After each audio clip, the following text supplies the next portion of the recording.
Hey everyone, Mah-Dry-Bread here. Pokemon Gold with only fighting types was a fun type run. Let's follow that up with another one. Today's the day that we figure out would I be able to beat Pokemon Platinum with a team of only ground types. You know the drill, we can only use Pokemon that are at least part ground type in this run.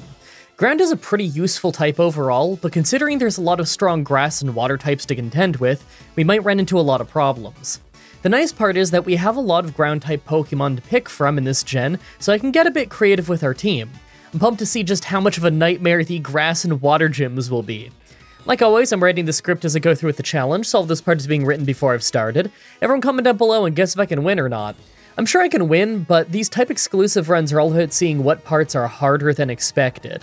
Like, how much of a nightmare will the grass gym be? Only one way to find out. Let's explain the rules. In combat, I can only use ground types. I'll need other Pokemon to use HMs, but I won't be allowed to use any of those Pokemon in battle. No glitches or exploits, no items in battle, only Pokeballs, held items, and items outside of combat are allowed. Also, if you enjoyed the video, be sure to like, subscribe, and ring the bell for more. Let's do this. So, right off the bat, I use the Universal Pokemon Randomizer to replace Turtwig with Hippopotas so that we can do the whole run with it. I hope I'm saying that Pokemon's name right, I've never heard it out loud. Yeah, we could start with Turtwig, and it would become a ground type eventually, but it's not one at the start, so I don't really know how I feel about that, you know? It'd feel weird if it was just grass for ages. I decided to start with Hippopotas because the fairest alternative I could think of would be Rhyhorn or Geodude, but they're both double weak to grass, so it seems like the most sensible middle ground would be Hippopotas. Anyway, the nature is naughty, so more attack and less special defense. It might make some of the water and grass types pretty tough, but I like the extra attack, so I'm gonna roll with it. Alright, so for early game travel, things are pretty smooth, although we're a bit slow. Actually, speaking of slow, our ability is Sandstream, so we start a never-ending sandstorm every time we show up on the battlefield. It's a pretty cool ability for this run, but all the extra text boxes are gonna slow down every fight, so that might add up. I'm actually using a randomizer option to make it so that the experience bar and health bar animations play at the same speed as Gen 3, so they're slightly faster to try and minimize the impact. Anyway, if this was Heart Gold, then we'd just be able to get to level 19 to learn Dig for the first gym, but weirdly enough, in Platinum, it doesn't learn that, so I'm not really sure how we're gonna beat the first gym. We might have to just brute force it when we get there. Let's see how the Rhyhorn fight goes first. The first Rhyhorn fight ended up being pretty easy in spite of all the growls thanks to Sandstorm damage and Bite being an alright move. You know, I replaced Turtwig at the start since that's the ground type, but in retrospect, maybe it would have made more sense if I made it so that my rival had Turtwig. That would probably be the hardest for ground types to fight since Torterra is grass and ground. Well, whatever, it's probably not going to be a big deal in the long run, it's not like he's the final boss of the game. Hey, we already have access to our first new Pokemon, Geodude. We got an adamant one too, so more attack and less special attack, which is perfect. Now, I don't know if we're going to keep it the whole game because Rhyhorn is going to be better by the end, and it's also rock and ground type, but I'm sure that it's going to at least be useful in the short run. I'm going to try and level it up a little bit before we get to the rock gym. No idea how helpful it'll be, but I want to at least level it up a little bit.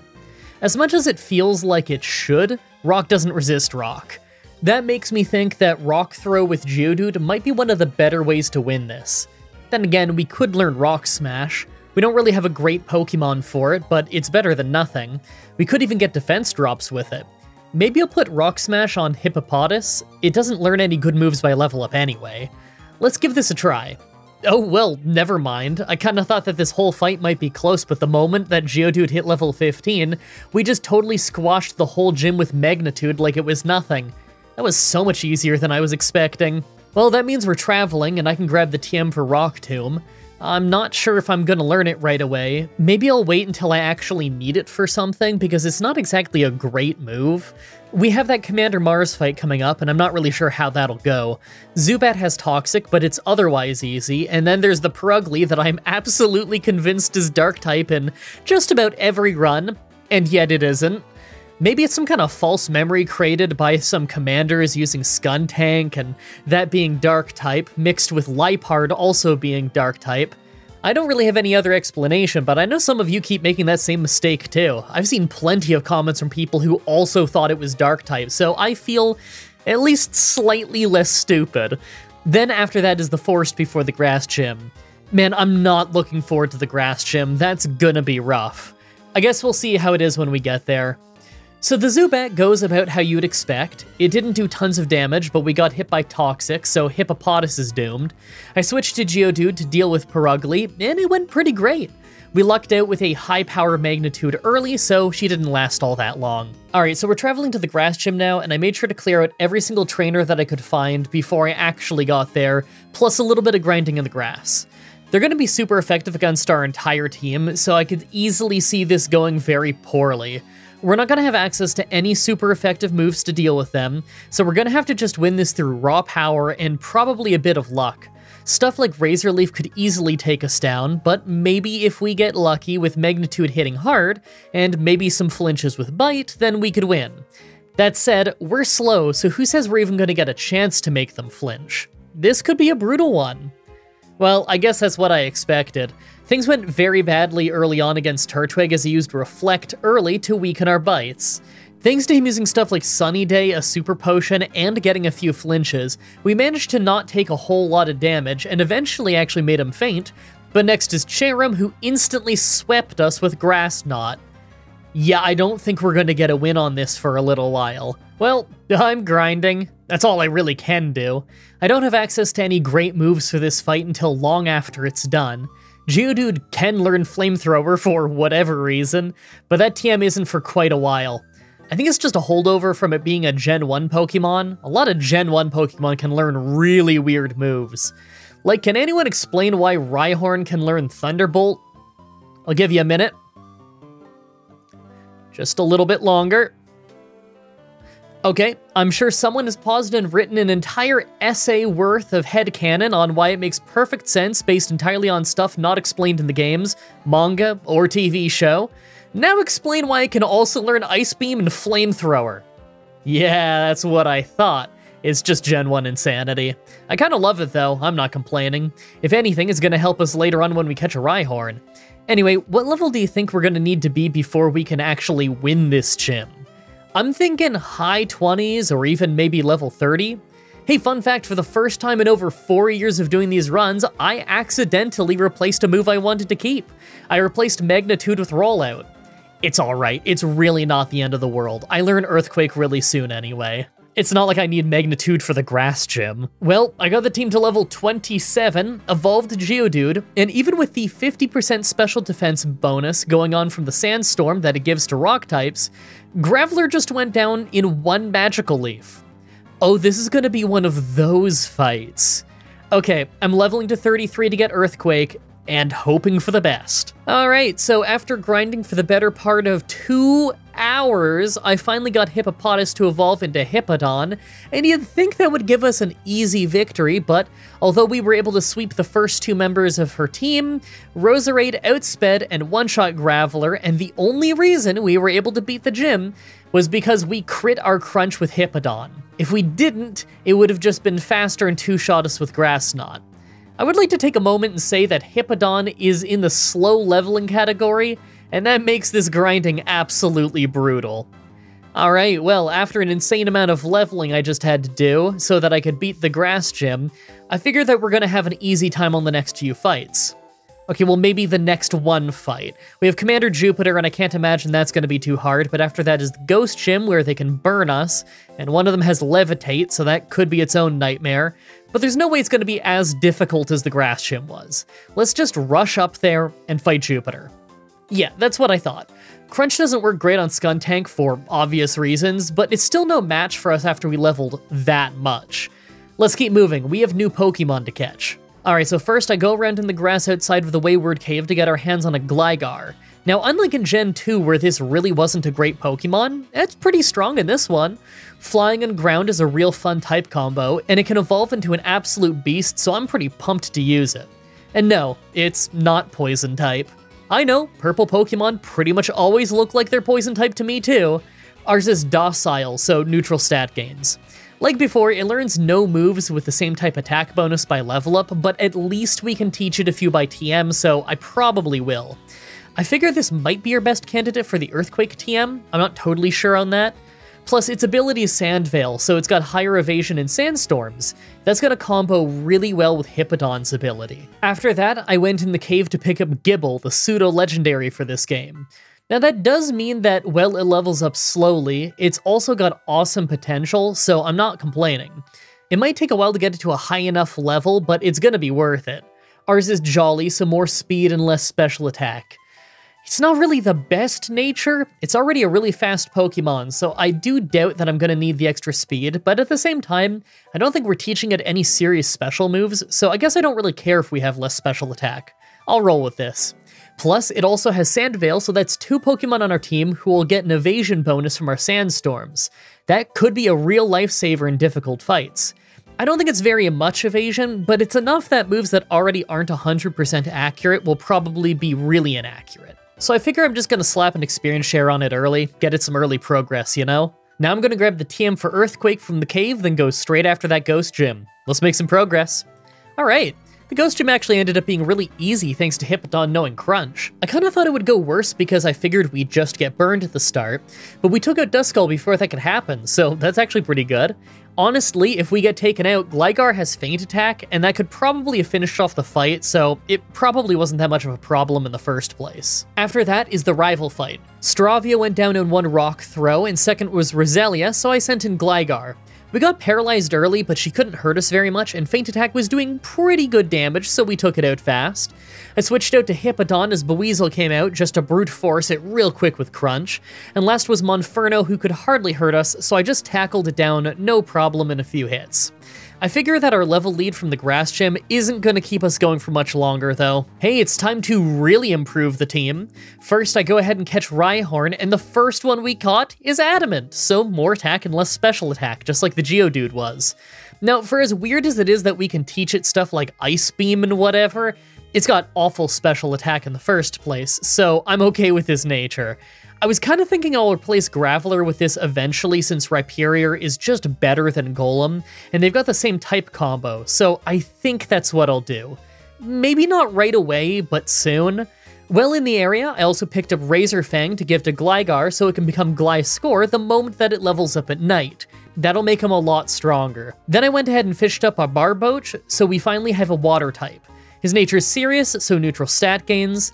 This is the thing that evolves into Whiscash, and that's a pretty solid Pokemon. I figured it'd either be this or Gastrodon. I decided to go with Whiscash because it's got more speed and an overall better moveset. I'll try and get it to level 30 pretty early to evolve it. Now let's go try that Fighting Gym. Well, the Fighting Gym went great. I just picked up the TM for Aerial Ace to give to Gligar so that we had super effective moves to sweep our way through the first 2 Pokemon. Then Lucario just couldn't handle Rock Smash from Hippowdon. I think that things are about to get a lot more difficult, though. So we're on the road, and the next fight is going to be a brutal one. Well, I guess not the next fight, but the one after that. The next fight is our rival, and I don't think that's going to be so bad. But after that is the Water Gym, and if it's anything like the Grass Gym, then we're in trouble. At least this time we have more Pokemon on the team, but we don't really have any great moves to deal with them.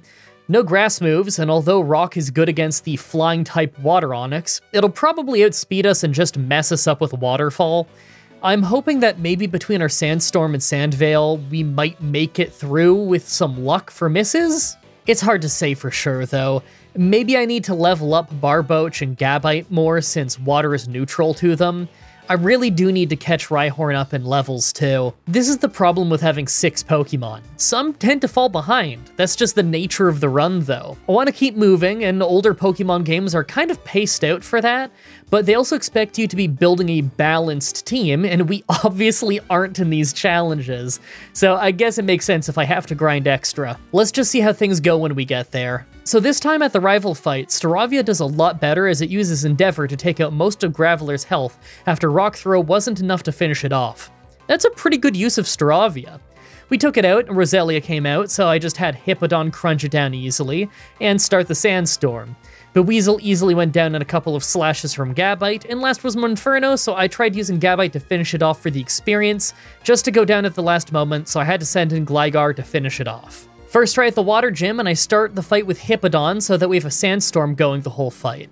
We got a few decent hits in before fainting, then sending in Golem to finish off Water Onix with a Rock Throw, but we nearly got one-shot by Waterfall in the process.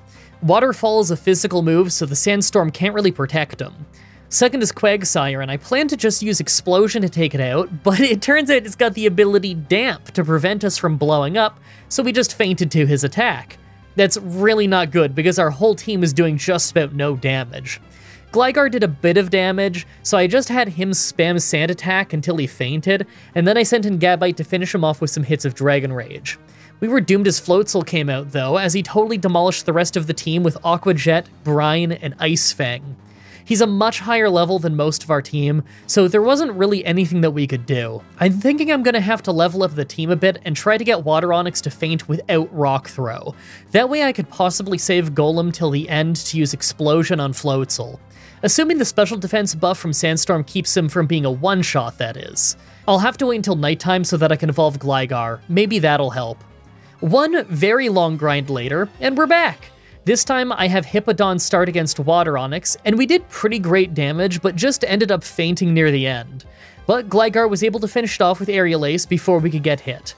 That made Crasher Wake send Floatzel out second instead of Quagsire, so I sent in Golem to tank Brine and use Explosion to one-shot it. Last is his Quagsire, and it didn't seem to have any moves that could do any serious damage to Gliscor, so I just built up some Swords Dance and took it out easily with Aerial Ace. He did put us to sleep with Yawn, but it didn't matter, he never used any water moves, so we won easily. It's funny, I googled it after the fight, and it turns out Quagsire has Water Pulse. I'm baffled as to why he didn't just use that. Maybe he was trying to spam Rock Tomb to try and become faster than us, but why? If he was just using a Water Pulse, then we would have actually lost. That was really weird. Feels good to be moving again. Look, I know it probably seems quick since I only really had 2 interesting water gym fights to show you, but that grind took forever. Just awful Pokemon to grind against, especially because a lot of them had water moves and it was raining. Anyway, there's only one major fight between us and some new moves. We can pick up Water Pulse, Thunderbolt, and Flamethrower after we beat Cyrus. I don't know if I'm gonna bother learning any of them since we don't really have any good special attackers, but there's no harm in just getting the moves in case we really end up needing them. We're also getting Surf soon, so I'll finally have a solid move for Whiscash to use. We've also got a rival fight and then the Steel Gym coming up, but I think both of those are probably gonna be pretty easy. The rival was easy the last couple times, and the Steel Gym shouldn't be too bad considering we have Earthquake. I can also get the item I need for Rhydon to become Rhyperior soon, but who knows how that'll even work. Normally you trade it with an item for that evolution, but I guess it'll be a level up evolution instead? Considering Rhyhorn doesn't even become Rhydon until level 42, it might be a long while. Let's see how this little boss rush goes. First is Cyrus, and he wasn't too bad. Earthquake made short work of Sneasel, although it was just shy of a one-shot. Rock Throw with Golem did a pretty good job at taking out Golbat, although that wasn't a one-shot either, but it actually was a one-shot against Murkrow at the end. I guess in fairness, we weren't a crazy high level for this part of the game anymore, but I'm still kind of surprised that Sneasel held on for being kind of a frail Pokemon. Makes me worried about how the last Cyrus fight could end up being. After that is our rival. I sent in Hippowdon early against Staraptor to start the Sandstorm early. We lost some attack to Intimidate, but he never used Endeavor this time, so we just hardly ended up taking damage before he went down. Out to Gliscor for Floatzel. He was just using Pursuit for some reason, so I took my chance to build up 2 Swords Dances. He quickly switched to Aqua Jet, a much smarter move, so we took a little bit of damage, but the Sandstorm let us dodge the second one, so we took him out. Roserade was of course just a one-shot with Aerial Ace right after, and so was Heracross after that, although we did get crit by a Night Slash, so we're on low health.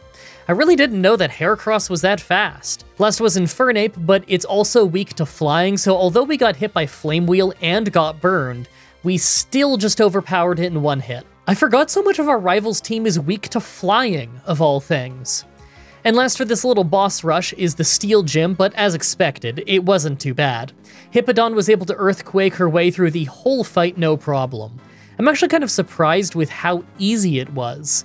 I figured we'd at least have to use 2 or 3 members of the team since it's not like the Sandstorm was going to hurt them at all, and we're fighting Pokemon that are about our level, but we hung on with a decent amount of health left. That means we're back to traveling. We have the Ice Gym next, and it tends to be a hard one, so I could see it going pretty badly.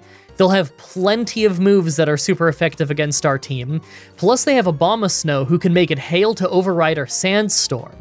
I figure maybe sending Hippodon into the fight later rather than sooner might be a good idea to counteract it. Abomasnow's Woodhammer might be a real nightmare though. I'm thinking I might want to put some serious levels into Golem and Rhyhorn, that way we can hit some decent rock moves. Hey, that reminds me, it's time to get our last Pokemon, Swinub. So here's our Swinub. Swinub? Probably Swinub. It's not strong yet, but it evolves pretty fast, and we can use a heart scale to teach it ancient power and level it up once more to make it into Mamoswine. I'm still not 100% sure what Pokemon I want to ditch for this. It might depend on the individual battle. This means that ice moves are on the menu though, so I figure that this will help a lot by the end of the game. We absolutely will want a good ice attacker for dealing with Cynthia's Garchomp by the end of the game. Now excuse me as I tried to grind up some of the weaker members of the team because man, we're really falling behind in levels like crazy. Some of our team is hardly level 30. Time for the ever-brutal Ice Gym. I started with our Rhyhorn against Sneasel, and it went great with Rock Blast hitting really hard.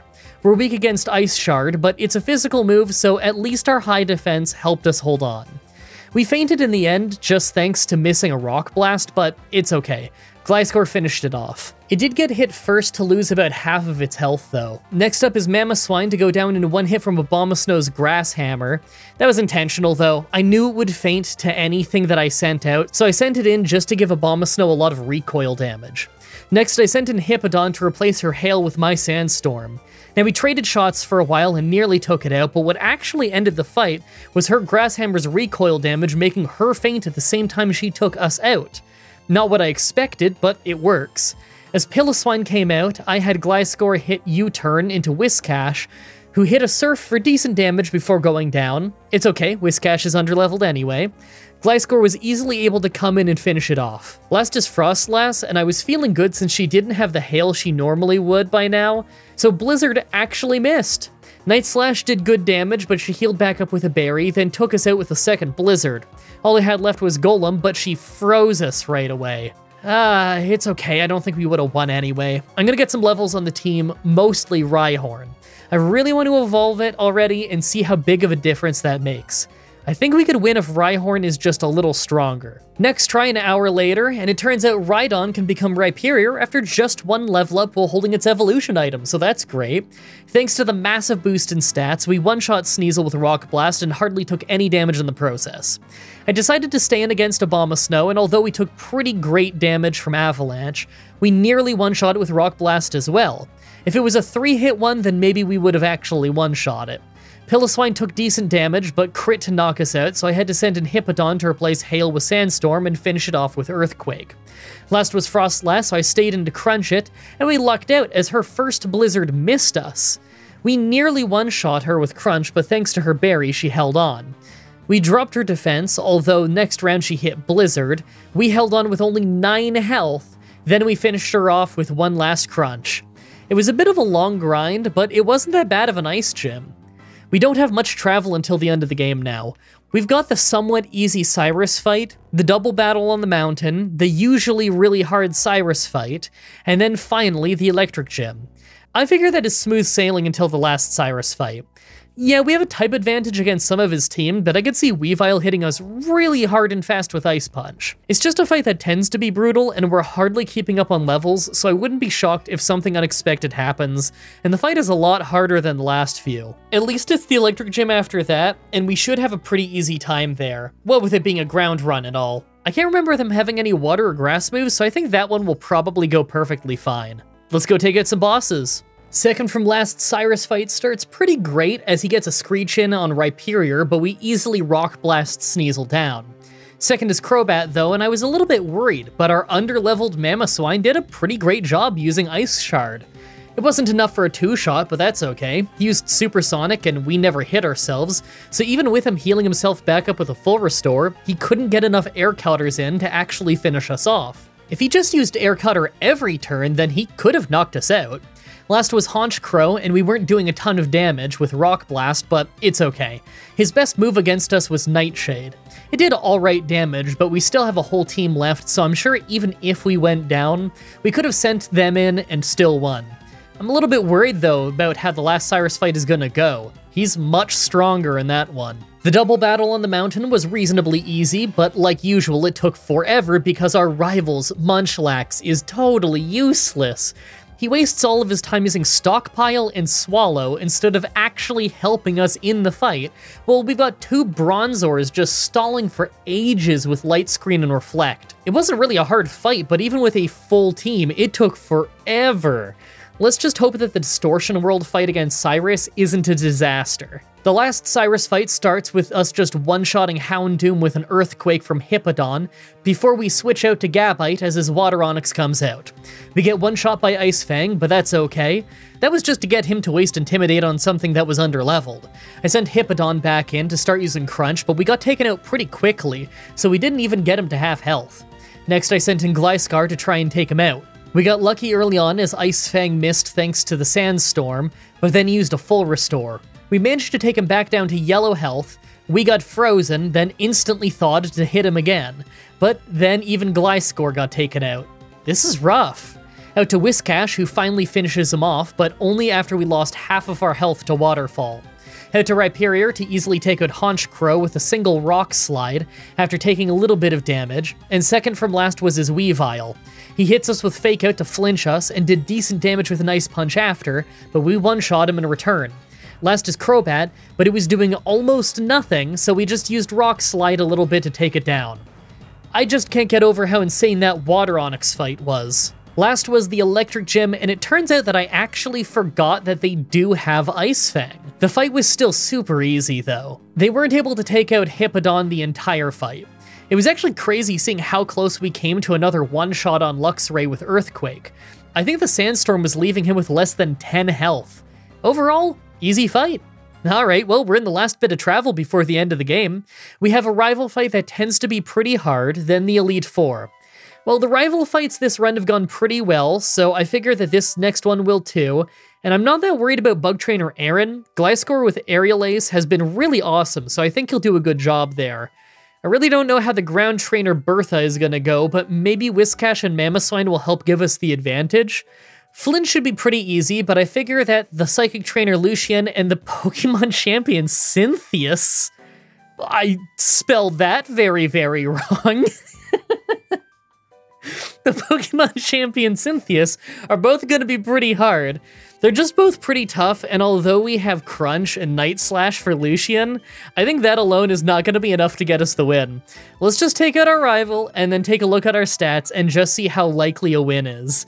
I'm still not even 100% sure what our final team is going to be. I was thinking we'd ditch Golem, but at the same time Explosion could be pretty useful.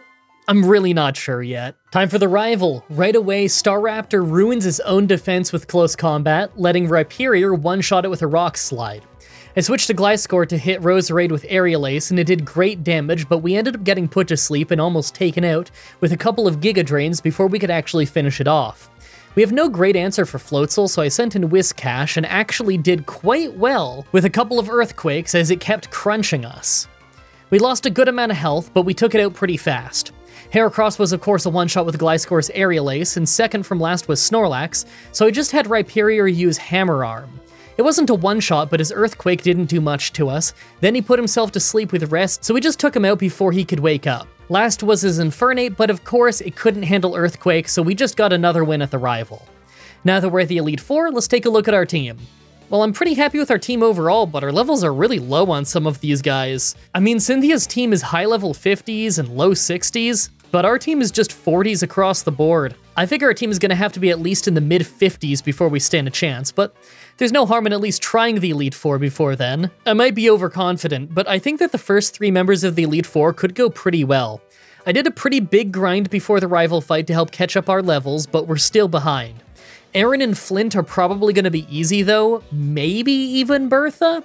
Let's see how far we can get out of Curiosity before I have to grind more. Make your final guesses on if we can win this or not. Let's do this. First is Bug Trainer Aaron. First was Yanmega, who just keeps using Double Team, but thankfully Aerial Ace doesn't miss, so we could easily take it out in 2 hits with Gliscor. Second is Drapion, and I literally had to Google its type weakness during the fight because I always forget what type it is, just to find out that it's weak to ground, so I easily Earthquaked it down with Hippowdon. Back out to Gliscor, as Heracross came out, we obviously just one-shot it with Aerial Ace after taking a weak Night Slash. Vespiquen was next, and it kept healing and buffing defense, so I switched to maxing out our attack and totally overpowering it. It took a while, but it was probably our only shot at knocking this thing out with Gliscor after how much it buffed its defense.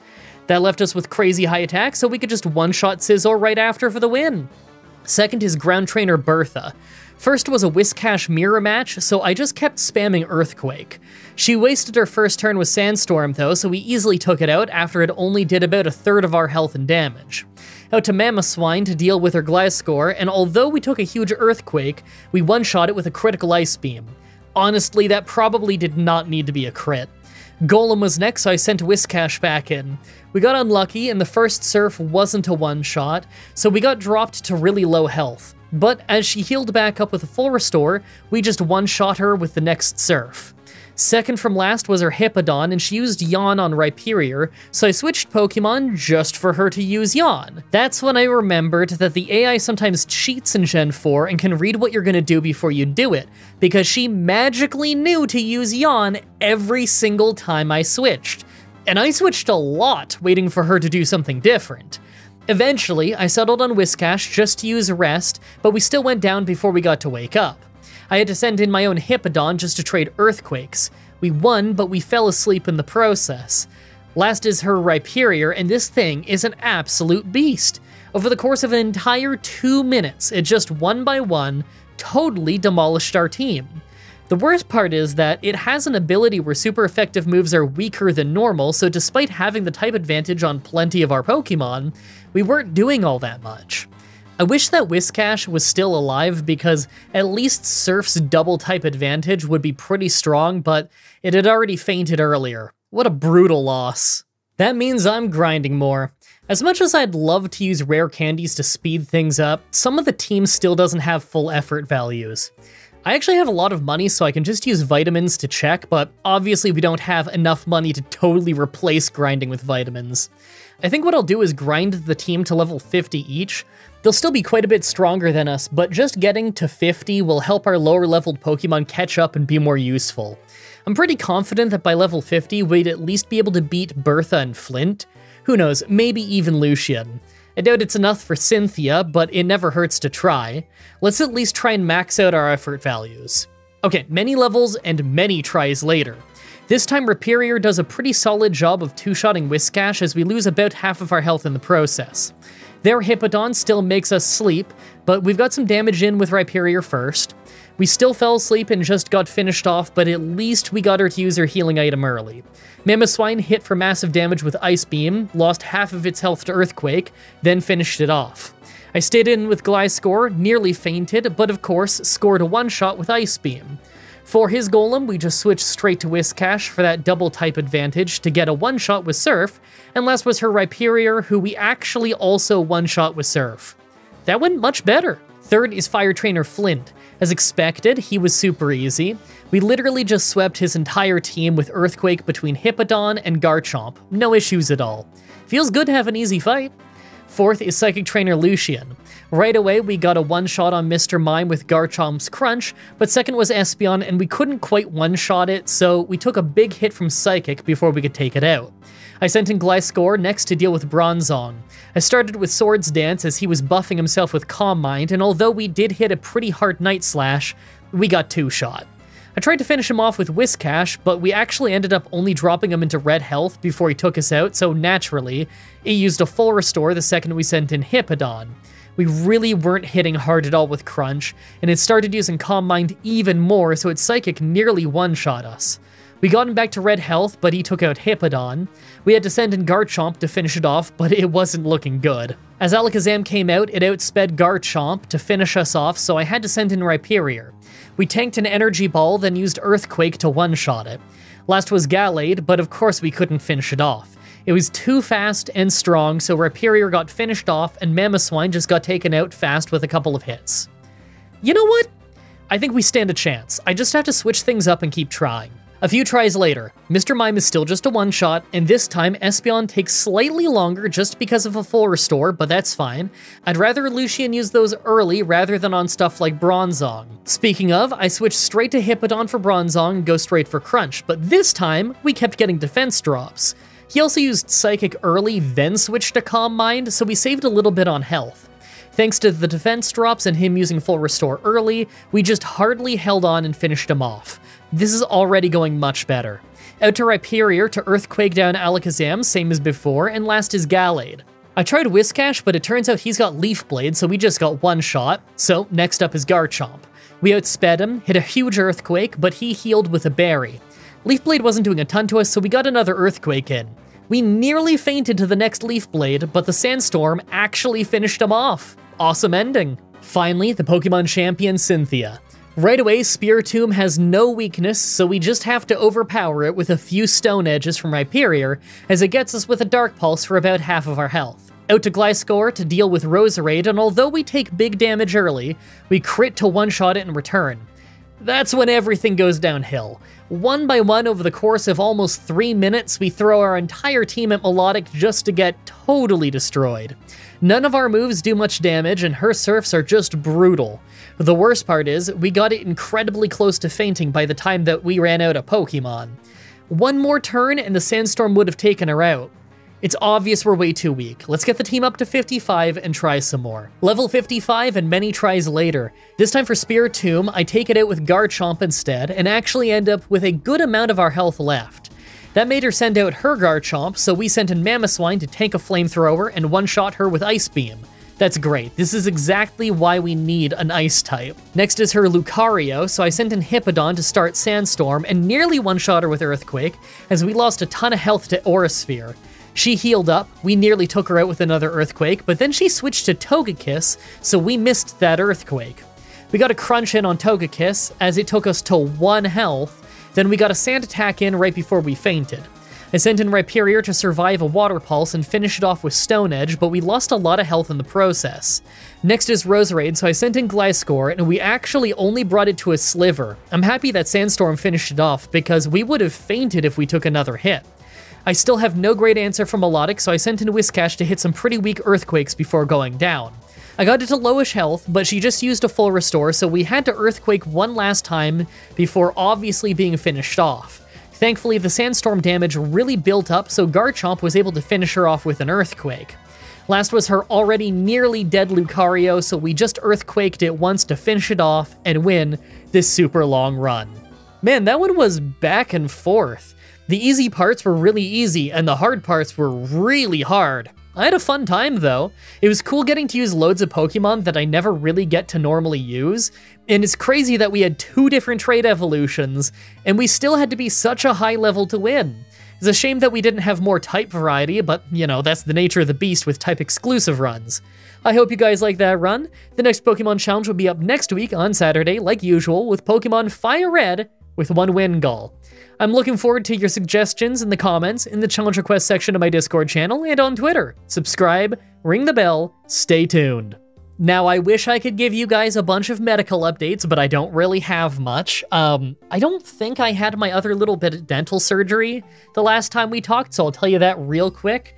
I went in for a checkup at the dental surgeon's office, because checkups are free after dental surgery, at least with the clinic I go to. So I went for a checkup because my sockets for my wisdom teeth being removed back in July, I think it was? June? July? God, it's a blur. They were still getting pretty sore. He said that they look like they're healing well, but that I had a piece of bone on the right side that was really close to the surface and kind of poking through the gums a little. And he explained that that can cause nerve pains up through my mouth as well as in the front of my throat. So he thought that could be the cause of how I've had non-stop throat pain ever since I got the wisdom teeth out.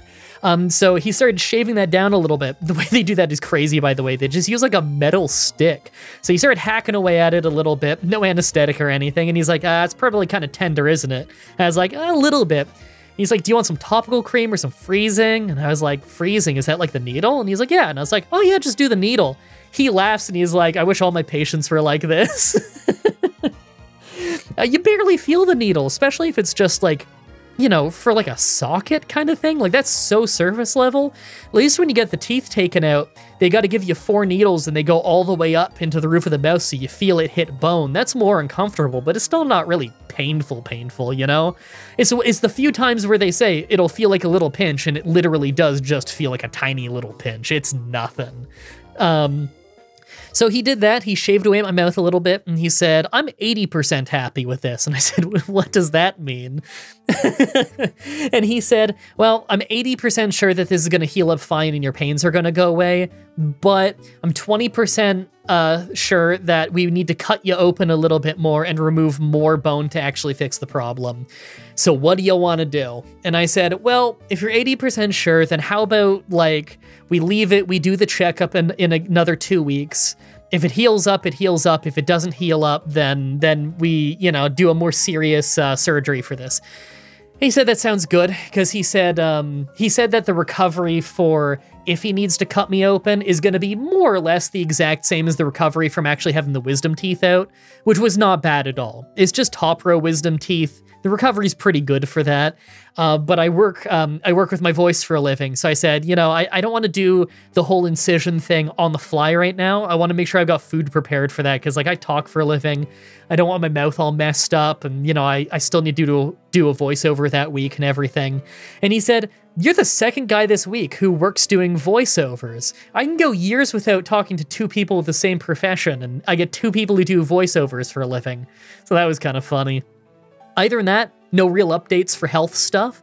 I've been streaming a lot more frequently over on Twitch and just a little bit here on YouTube. But even when I stream on Twitch, I put all the recordings on YouTube. You can even watch them early in the playlist section before they're officially public. They're just there and viewable.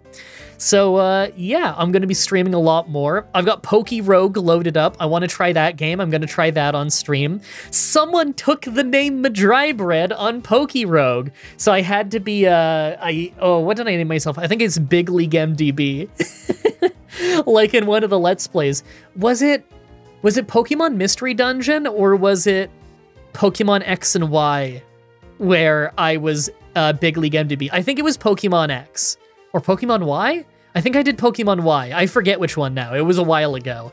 And yes, we are going back to Mystery Dungeon at some point. I don't know when. Never ask when.